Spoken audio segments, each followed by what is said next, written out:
Comment j'ai appris à poser mes limites sans culpabiliser en 5 étapes. La première chose à faire, c'est de reconnaître que tes besoins sont légitimes. Tu as le droit de dire non, tu as le droit de refuser de sortir. Poser ses limites, c'est pas être égoïste, mais c'est plutôt prendre soin de soi. La deuxième chose à faire, c'est de commencer par des petits non. Tu n'as pas besoin de changer d'un coup.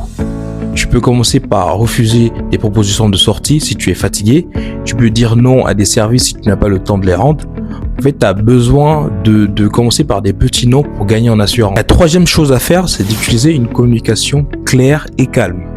Tu n'as pas besoin de te justifier tout le temps. Tu peux dire « ça ne me convient pas, je préfère autre chose »,« aujourd'hui je ne peux pas ». Tu n'as pas besoin de te justifier tout le temps. Tu peux dire clairement que tu ne veux pas, que tu ne peux pas, qu'il faut que ce soit clair et calme.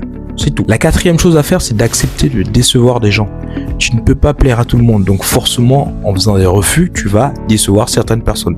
Certaines personnes seront frustrées, mais toi, il faut que tu penses d'abord à toi. Et la cinquième chose à faire, donc la dernière, c'est qu'il faut commencer à se dire que tes besoins sont aussi importants que les besoins des autres.